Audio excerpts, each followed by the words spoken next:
Good morning and a warm welcome to your show, Sunny Mornings in Boston. I'm your host, Melissa, and it's Wednesday, March 13th. Coming up on today's show, we'll get into the weather report. Then we'll jump into some local news and a few interesting happenings in business, tech, and science. But first, you'll be interested to know 243 years ago today, in 1781, Uranus was discovered. Sir William Herschel first observed Uranus, leading to its discovery as a planet and expanding the known boundaries of the solar system for the first time in history, and making Uranus the first planet classified as such with the aid of a telescope. So now you know. And now you know what time it is. It's time for the weather report. In the Boston area. This morning it's cloudy and feels like 32 degrees with 6-mile-per-hour wind. The sunset will take place at 6:48 and it will rise again tomorrow at 6:56. It looks like we're in for some sun today with a high near 53 and wind of 5 to 7 miles per hour. Tonight, partly cloudy with a low around 39. For all you beach runners out there, the first low tide Wednesday will be at 8:15 a.m. with a high tide at 2:30. The nearshore buoy at Cape Cod Bay reads 40 degrees for the water temperature. Looking ahead in the weather. Thursday will be partly sunny, with a high near 57 degrees, shifting to southwest wind. Nighttime brings a slight change of showers, escalating to likely showers Friday night, with lows around 42 degrees.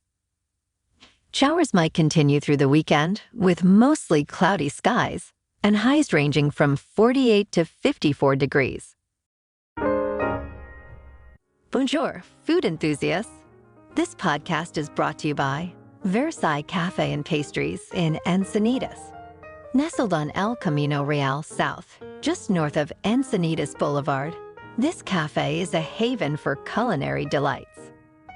Indulge in their amazing Eggs Benedict or their gluten-free crepes. You can grab a panini for lunch or just breeze on through to get your morning coffee. They are open every day from 8 to 5. So stop on by and don't forget to tell them Sunny Morning sent you. In local news, the Biden administration is set to allocate $335 million towards the I-90 Alston project in Massachusetts. This funding aims to reconnect the Alston and Brighton neighborhoods in Boston, fostering community unity. The project, estimated at $2 billion, seeks to straighten and lower the Massachusetts Turnpike to ground level.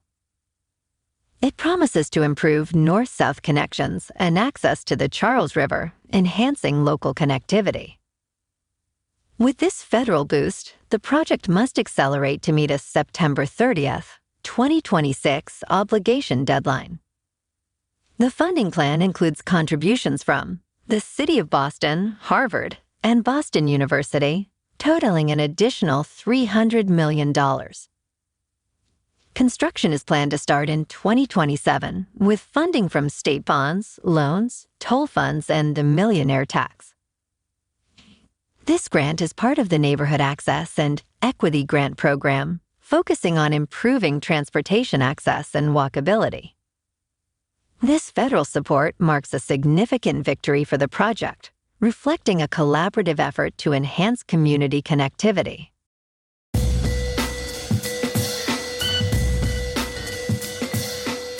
Now on to sports.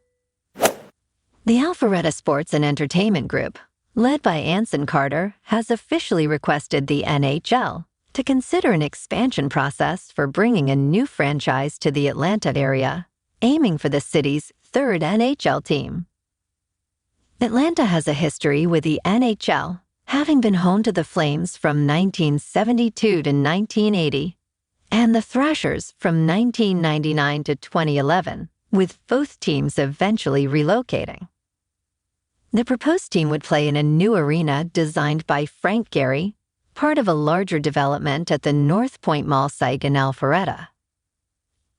Carter, who has been in talks with Commissioner Gary Bettman since 2019, believes that the NHL will thrive upon its return to Metro Atlanta. Carter's group isn't the only one interested in bringing the hockey back to Atlanta, with Vernon Krause proposing a new arena in Forsyth County for a potential team.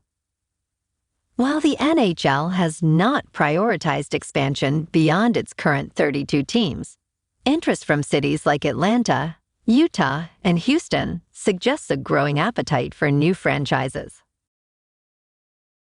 Last night, the Celtics were in Utah taking on the Jazz and beat them easily, 123-107. Jason Tatum scored 38 points. And tonight, the Bruins are on the road to face off against the Canadiens. In top news, avocados, often hailed as nutrition's superstar, pack a significant health punch with their rich nutritional profile. Their nutritional benefits extend to a wide array of vitamins, minerals, and other nutrients, including a substantial amount of dietary fiber, potassium, magnesium, B vitamins, vitamin E, and carotenoids. Research highlights avocados' potential in improving gut health, thanks to their high fiber content, which nurtures the gut's beneficial bacteria and produces health-supporting short-chain fatty acids. Studies suggest incorporating avocados into a daily diet may aid in maintaining healthy weight, leveraging their fiber to promote satiety and possibly prevent weight gain. The fruit's nutrient composition also positions it as a heart health ally, with evidence linking avocado consumption to reduced risks of cardiovascular diseases, courtesy of their potassium, magnesium, and healthy fats. Beyond physical health, avocados might bolster brain function with compounds like lutein, potentially crossing the blood-brain barrier to enhance cognitive abilities and protect against cognitive decline. Avocados offer more than just a creamy texture and rich flavor. They're a powerhouse of essential nutrients that can support gut health, heart health, weight management, and cognitive function. In business news, China's ambitious efforts to stabilize its stock market inadvertently challenged the nation's burgeoning quant fund industry, revealing the complex interplay between algorithmic trading strategies and governmental policies. Quantitative funds, which had thrived by leveraging complex statistical models to navigate market dynamics, found themselves at a crossroads when the Chinese government intervened to halt a market slump. Despite their previous successes, these funds overlooked a crucial variable: the unpredictable nature of government actions, which became a significant blind spot. The government's crackdown on quant trading, aimed at stemming the tide of market losses, particularly targeted funds betting on small companies, leading to substantial financial losses and increased scrutiny. In response to a prolonged downturn, China's government implemented measures to boost the market, inadvertently sidelining micro and small-cap stocks and putting quant funds in a precarious position. The interventions led to rapid market shifts, with quant funds struggling to adapt their algorithms to the new regulatory landscape, resulting in significant losses and the closure of some funds. As China's quant fund sector grapples with these challenges, the episode serves as a cautionary tale about the limits of algorithmic trading in the face of government intervention and the need for adaptability in unpredictable markets. In crypto movement, Bitcoin remains over $72,000. Ethereum is at $4,000. And Solana is $150. Moving on to a more local vibe. In our community spotlight on health and wellness, we are working with a national Pilates studio to bring you some free classes, so listen up. Check out Club Pilates, with several locations in the Boston area. Pilates presents a comprehensive wellness approach, cultivating strength, reducing tension, and elevating mental well-being. Scientific research affirms its benefits. So now you can check out Club Pilates, for a free class. With locations in Canton, Wellesley, Hingham, Brookline, and Framingham, just be sure to tell them Sunny Mornings sent you by. And now, back to the show. Let's talk science. The quest to resurrect the woolly mammoth, a creature that roamed the Earth around 10,000 years ago, has made significant strides thanks to colossal biosciences. This de-extinction company has mastered a gene editing technique, enabling the propagation of Asian elephant cells indefinitely in the lab. This breakthrough uses induced pluripotent stem cell technology, which may eventually allow the creation of sperm and egg cells, leading to a mammoth-like creature. Despite ethical debates, the project aims to reintroduce these giants into their former habitats, potentially revitalizing ecosystems. The initiative faces skepticism over the recreated animal's behavior and ecological impact, yet the team remains dedicated to their vision.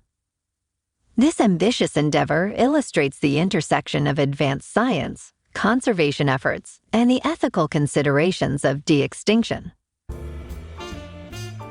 And in entertainment news, Neil Young, the iconic rock musician, has decided to bring his music back to Spotify after a 2-year hiatus, during which he protested the platform's association with podcaster Joe Rogan.